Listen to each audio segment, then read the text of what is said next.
Mateus 7:1 se tornou o escudo preferido de quem não quer confronto. Não julgueis. Jogam essa frase, levantam trincheiras emocionais e silenciam qualquer correção. Mas o próprio texto que usam para calar a verdade é, na verdade, um convite de Cristo à verdade.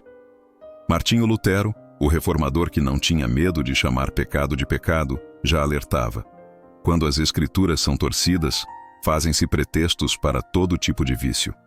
A distorção deste versículo abriu portas para relativismo, complacência e um cristianismo que prefere a plausível tolerância ao incômodo arrependimento. Se você cansou de ver meia-verdade ser usada como arma, fique. Vamos destrinchar cada palavra de Jesus e colocar o versículo de volta no contexto onde ele derrama luz, não sombra. Lutero dizia que um texto sem contexto vira pretexto, e aqui não é diferente. Poucos lembram que, logo depois de dizer "não julgueis", Jesus fala sobre a trave e o argueiro. O mestre não proíbe discernir o erro alheio, ele condena o julgamento hipócrita, que aponta o cisco no irmão enquanto ignora a viga nos próprios olhos. A ordem completa é: tire primeiro a trave, então ajude o irmão a enxergar. Ou seja, há sim espaço para correção, mas ela começa com autoconfronto. Quando este princípio é ignorado, dois desastres acontecem. Pecadores permanecem confortáveis e a igreja perde a voz profética que deveria rasgar véus de engano. O não julgueis diluído virou carta branca para qualquer estilo de vida. Relativiza-se pecado porque ninguém pode julgar. Neutraliza-se disciplina porque todos falham. Abandona-se a confrontação pela paz do status quo. Resultado? Uma fé que se orgulha da inclusão, mas não oferece transformação. Lutero combateria isso com a mesma veemência com que combateu a venda de indulgências, mostrando que graça, sem verdade, não é evangelho, é engano piedoso. Ele nos lembraria de que o amor de Deus tem braços que acolhem, mas também coluna que sustenta a justiça. E o cristão que ama de verdade não permite que o irmão se afogue no erro por medo de parecer julgador.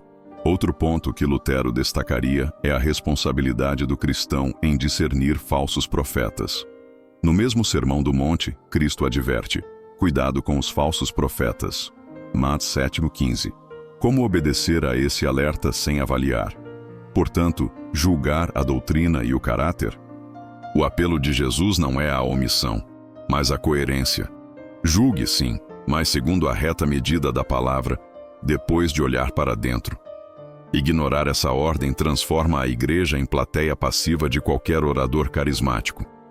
Quando não se avalia nada, aceita-se tudo, inclusive veneno travestido de mel.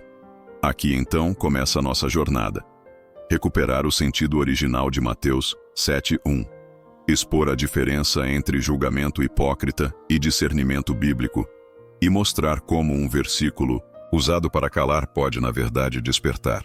Se você quer passar do conforto da tolerância para a maturidade do amor que corrige, não desgrude.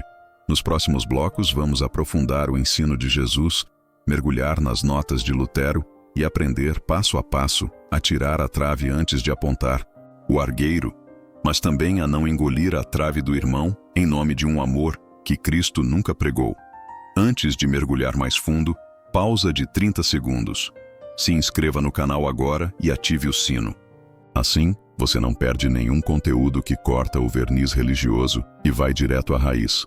Se o tema "não julgueis" já acendeu algo aí dentro, clique em inscrever-se e venha com a gente até o fim da série, porque cada bloco vai elevar a temperatura e entregar ferramentas práticas para o seu dia a dia cristão. Vamos à tensão real. Redes sociais são o novo púlpito público, mas também o tribunal sem Bíblia. De um lado, cristãos que cancelam qualquer um por um deslize. De outro, cristãos que blindam todo erro com um versículo fora de contexto. Resultado? Silêncio covarde de quem deveria exortar em amor e gritaria histérica de quem julga sem misericórdia. Lutero chamaria ambos de extremos carnais. Um se veste de misericórdia barata, o outro de farisaísmo moderno.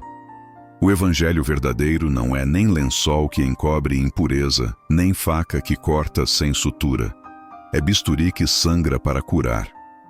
Praticamente, como se vive isso? Primeiro, diagnosticando a própria trave. Você critica o pecado alheio, mas alimenta séries que glorificam exatamente o mesmo pecado. Você julga a fofoca do irmão, mas replica rumores no grupo da família? A trave não é só um pecado maior. É a incoerência crônica que faz o discurso soar oco. Só quem se submete à palavra em secreto tem autoridade para falar em público. Quando Lutero pregou contra indulgências, já havia confessado seus próprios pecados aos pés da cruz incontáveis vezes. Segundo passo, depois de lidar com a trave, não se cale. Amor que não corrige vira cumplicidade. Se o colega de ministério usa Mateus 7:1 para continuar num relacionamento imoral, a omissão não é humildade, é negligência. A Escritura nos manda julgar todas as coisas. Pinacontro 2:15. E restaurar o que caiu com espírito de mansidão. Gales 6:1. O julgamento que liberta ocorre quando a mão que aponta já esteve suja e lavada, e agora se estende para levantar o outro, não para empurrá-lo. Por fim, traga isso para hoje. Antes de comentar, não julgue. Em qualquer postagem, pergunte-se se não está usando o texto como manto para a própria fraqueza. E antes de detonar alguém na internet, pergunte se seu coração já chorou em oração por aquela pessoa. Julgar à luz de Cristo dói nos dois lados, em quem fala e em quem ouve, mas gera vida. Agora vamos destrinchar as 3 máscaras mais comuns do Jesus da conveniência, que se escondem atrás de Mateus 7:1 e dão força à cultura do deixe como está. Prepare-se. O conforto vai diminuir, mas a veracidade do Evangelho vai aumentar. Chegou a hora de arrancar as máscaras que escondem o uso distorcido de Mateus 7:1. Você vai reconhecer cada uma delas na timeline, nas legendas de Reels Gospel e até no sermão açucarado de domingo. São rostos bonitos, mas falsos. E quanto mais cedo você discernir, menos espaço eles terão para minar sua fé. Máscara 1. Jesus coach de autoestima. Ele diz: não julgue, porque você é incrível do jeito que é. Soa libertador, mas esconde veneno. Promove amor próprio acima de arrependimento, abraça a autovalidação e detona qualquer voz profética que aponte pecado. Resultado: pessoas lotadas de frases motivacionais e vazias de transformação. O verdadeiro Cristo diz: negue-se a si mesmo. O coach gospel diz: enalteça-se a si mesmo. Mateus 7:1 vira selo de aprovação para seguir no mesmo erro, mas com sorriso de hashtag Ondo amado do Pai. Máscara 2. Jesus do relativismo moral. Aqui, o versículo aparece em caixa alta. Não julguem. E logo depois, amor é amor. Não importa o que você faça. O alvo é calar qualquer autoridade bíblica que defina limites claros. Sexo fora do casamento vira expressão de afeto. Ganância vira visão de prosperidade. Se você tenta exortar, dizem, só Deus pode julgar. Mas esquecem que Deus já julgou. A palavra permanece a mesma ontem, hoje e sempre. Esse Jesus fluido abraça todo estilo de vida, exceto o da santidade. Máscara 3. Jesus anticorreção. É o Jesus que transforma disciplina em abuso. Quando a igreja aplica confronto bíblico, a máscara grita: vocês não têm amor, estão julgando. Aqui, Mateus 7:1 é usado para proteger vícios, não para curar feridas.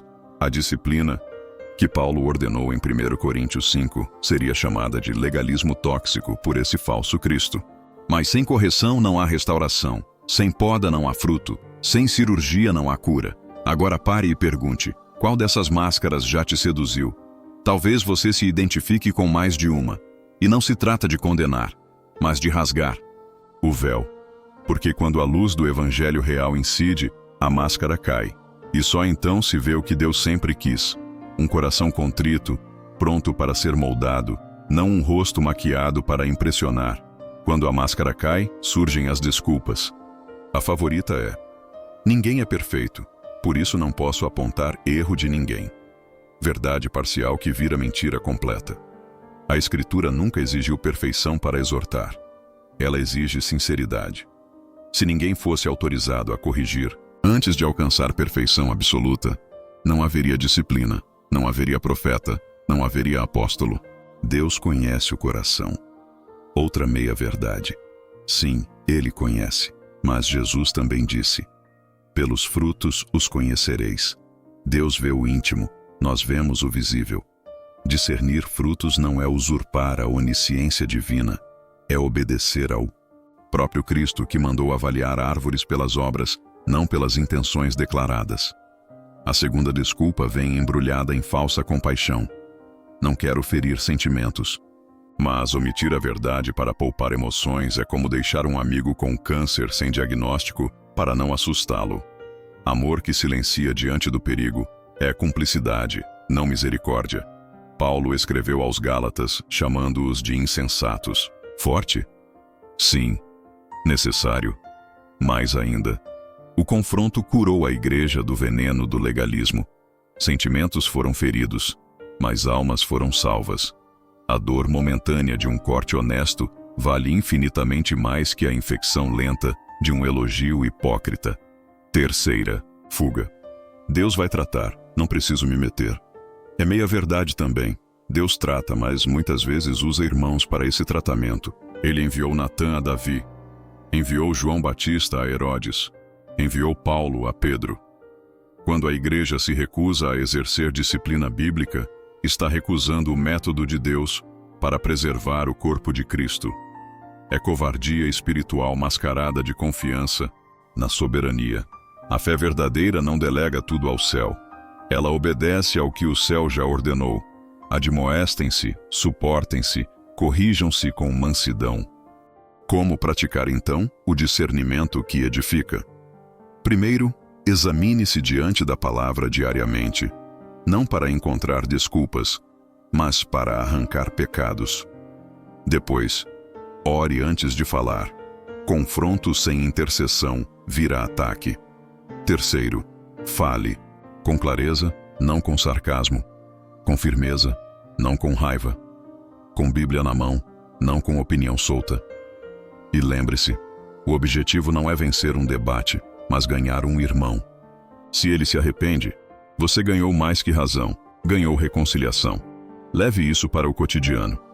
Comentou algo repreendendo injustiça nas redes? Responda mensagens privadas com graça e explicação, não só com um versículo bomba. Viu um amigo escorregar na mesma prática pecaminosa? Marque um café, ore junto, ofereça acompanhamento. Correção é relacional, não performática. Quando a igreja assume essa postura, espelho antes de holofote, bisturi antes de microfone. O não julgueis volta a ocupar seu lugar, um alerta contra a hipocrisia, não um álibi para o silêncio. Assim, a verdade deixa de ser bala perdida e se torna remédio preciso, aplicado com firmeza e amor. Mas claro, nem todos querem esse tipo de verdade, porque o verdadeiro confronto com a palavra expõe ídolos bem escondidos, principalmente aquele que muitos cultuam sem perceber, a própria imagem. Vivemos numa geração que prefere ser admirada a ser transformada. Por isso, qualquer correção soa como ataque pessoal. E o versículo "não julgueis" virou escudo contra tudo que incomoda. Mas o mesmo Jesus que disse isso também chamou os fariseus de sepulcros caiados. O mesmo Jesus que curava com compaixão também derrubava mesas no templo. Ele não era incoerente, era completo. A verdade é que não é julgamento dizer que o pecado é pecado. Não é arrogância dizer que aquilo que Deus condenou continua sendo condenado, mesmo que a cultura aceite. Hoje, se você diz que adultério é pecado, é taxado de retrógrado. Se afirma que homossexualidade não é plano de Deus, é chamado de intolerante.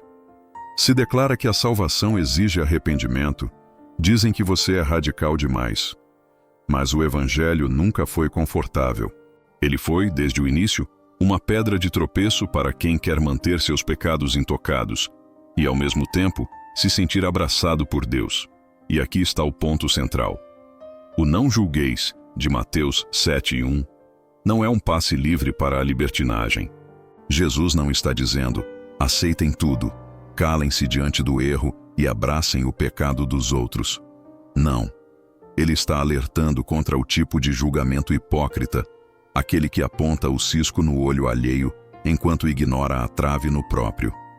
Mas depois de tirar a trave, o próprio texto diz: então verás claramente para tirar o argueiro do olho do teu irmão. Ou seja, Jesus quer que ajudemos o outro, mas com a motivação certa, com o coração limpo, e não com soberba espiritual. O problema é que hoje há muitos falando de amor sem verdade. Uma igreja que ama, mas não confronta, não ama de verdade. É como um médico que sabe do câncer, mas só receita analgésico. Cristo nos chama para uma vida de arrependimento, e arrependimento pressupõe confronto. É impossível andar com Jesus de verdade e permanecer como está. O Evangelho não é um panfleto de autoestima. É uma convocação à cruz. Ele nos ama como somos, sim, mas nos ama demais para nos deixar assim. Portanto, se alguém está dizendo que você não pode falar contra o erro, lembre-se, isso é distorção da palavra. A Escritura nunca foi um lugar seguro para o pecado. Foi sempre um campo de batalha contra ele. E quando usamos mal um versículo para proteger comportamentos que Deus condena, não estamos sendo misericordiosos, estamos sendo cúmplices. E a cúmplice do pecado nunca será amiga da verdade. E quando a cúmplice do pecado se senta no banco da igreja, levanta as mãos no louvor e até prega em nome de Jesus, algo muito sério está acontecendo. Não é apenas uma confusão teológica, é uma rebelião disfarçada de espiritualidade. Porque o não julgueis virou carta branca para continuar nos mesmos vícios, nas mesmas mentiras, nas mesmas relações que contrariam a santidade de Deus. E tudo isso com a aprovação dos espirituais, que preferem agradar pessoas a obedecer à Bíblia. Perceba como esse engano é sutil. O inimigo não tenta mais tirar as pessoas da igreja. Ele as mantém lá dentro, apenas trocando a verdade pela conveniência. O resultado? Um povo que fala em nome de Cristo, mas nega o poder da cruz. Um evangelho sem arrependimento, sem confronto, sem transformação. Um Jesus moldado à imagem das emoções humanas, que nunca exige mudança e sempre confirma seus desejos. Mas esse não é o Cristo das Escrituras. É um ídolo emocional travestido de espiritualidade. E aqui está o alerta mais urgente. Quando usamos versículos fora de contexto para proteger estilos de vida contrários à palavra, estamos, na prática, anulando o Evangelho. O próprio Jesus confrontava seus discípulos quando eles estavam errados. Ele não hesitou em chamar Pedro de Satanás quando este tentou impedi-lo de cumprir sua missão. Ele não suavizou a verdade para manter audiência. Ele não diluiu o céu para evitar ofensas. O verdadeiro amor não omite a verdade, ele a proclama, mesmo que custe tudo. Então, se hoje você ouve alguém dizer não julgueis, como desculpa para evitar qualquer tipo de confronto, lembre-se, esse argumento é uma distorção que está arrastando vidas para uma falsa segurança. A palavra de Deus é clara, ela nos chama à santidade, e santidade não é um sentimento, é uma escolha diária de negar a si mesmo e viver em obediência. Amar o próximo não é deixá-lo confortável no erro, é apontar, com compaixão e firmeza, o caminho da vida eterna. E a pergunta que fica é: você está disposto a ser odiado por dizer a verdade? Porque o verdadeiro discípulo de Cristo não negocia a palavra para ser aceito. Ele prefere ser rejeitado pelo mundo a ser cúmplice de um evangelho falso. A cruz nunca foi um símbolo de aceitação popular, ela sempre foi sinal de renúncia. E se o evangelho que você segue nunca te incomoda, talvez não seja o evangelho de Jesus. E é exatamente aí que muitos estão sendo enganados. Porque um evangelho que não confronta, que não aponta o pecado, que não leva ao arrependimento verdadeiro, esse evangelho pode até lotar auditórios, mas não enche o céu. Ele massageia o ego, emociona, faz chorar, mas não transforma. Porque a transformação não vem de uma pregação suave, mas da verdade crua, viva, poderosa, aquela que corta como espada e separa alma e espírito, como diz Hebreus 4:12 e... Porque Mateus 7:1 tem sido usado para silenciar qualquer tentativa de correção? Porque estamos vivendo uma geração que idolatra a autoimagem. Qualquer palavra que confronte é rotulada de julgamento, de ódio, de religiosidade. Mas a Bíblia não nos chama para sermos agradáveis, e sim fiéis. E ser fiel, hoje, é estar disposto a ser mal interpretado. É amar tanto a verdade que você prefere perder amigos do que deixar alguém viver numa mentira confortável. A verdade é que muitos têm trocado a cruz pelo consenso. Pregadores evitam temas sensíveis para não perder membros. Influenciadores, gospel, relativizam o pecado para manter os likes. Igrejas transformam o culto em entretenimento porque confrontar afasta. Mas o Evangelho de Cristo nunca foi popular. Ele começa com uma sentença: arrependei-vos, e termina com uma cruz. A salvação é gratuita, sim, mas o discipulado tem um custo: negar-se a si mesmo, negar o próprio coração, inclusive quando ele se ofende com a verdade. E voltamos ao ponto. Usar Mateus 7:1 como escudo para evitar confrontos é rasgar o restante das Escrituras, porque Jesus, no mesmo capítulo, alerta sobre os falsos profetas. Como discerni-los se não pudermos julgar suas palavras? Como evitar o engano se não for pela confrontação com a verdade? O problema nunca foi o julgamento baseado na justiça de Deus. O problema é o julgamento hipócrita, feito por quem condena os outros enquanto ignora o próprio pecado. Mas isso é bem diferente de exortar com amor e fidelidade. O verdadeiro cristão não julga por aparência, mas examina com discernimento espiritual. Ele não aponta o dedo com arrogância, mas estende a mão com temor e tremor diante de Deus. E ainda assim, ele fala, porque sabe que o silêncio diante do erro é cumplicidade. E se calar-se parece mais fácil, ele escolhe o caminho mais difícil, o da cruz, da verdade e do amor que exorta, porque ele sabe, um evangelho que não confronta o pecado é um evangelho que deixa o inferno confortável. E isso, meu irmão, não podemos mais aceitar. E diante de tudo isso fica claro, não podemos mais aceitar um cristianismo diluído, domesticado, moldado à sensibilidade de uma geração que não suporta ser confrontada. Jesus não morreu numa cruz para que a verdade fosse suavizada. Ele enfrentou fariseus, desafiou sistemas religiosos, expôs o pecado dos homens, não com ódio, mas com santidade. E nós, como seus discípulos, somos chamados a fazer o mesmo.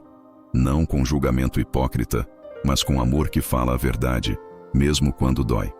A deturpação de Mateus 7:1 tem silenciado vozes que deveriam estar de pé, alertando, chamando ao arrependimento, pregando um Cristo que salva, sim, mas que antes transforma. Não podemos mais confundir compaixão com cumplicidade. Ser compassivo é pregar a verdade mesmo quando ela causa desconforto. Cúmplice é quem se cala para manter a paz da aparência, enquanto a alma do outro segue em direção ao abismo. Se você chegou até aqui, é porque algo no seu espírito arde por essa verdade. E eu quero te fazer um convite mais profundo agora. Você precisa se fortalecer nesse caminho. Precisa se enraizar na palavra, aprender a discernir o erro com sabedoria, se tornar um discípulo firme, inabalável, cheio da verdade que liberta. É por isso que criamos o Formação de Discípulos, um treinamento bíblico completo, direto ao ponto, sem enrolação, para quem não quer mais viver de raso. Lá, você vai aprender como estudar a Bíblia com profundidade, como interpretar com fidelidade, como viver uma fé bíblica no meio de uma geração cada vez mais perdida. Esse é o tempo de se posicionar, de amadurecer, de ser forjado na verdade. Clique no link na descrição, conheça o Formação de Discípulos e venha caminhar com a gente nessa jornada de transformação, porque o mundo precisa de cristãos firmes e não de simpatizantes do Evangelho. Chegou a hora de escolher. Você vai seguir o Jesus das Escrituras ou continuar ouvindo o Cristo que só te promete conforto? A decisão é sua. Mas a verdade, essa já foi dita.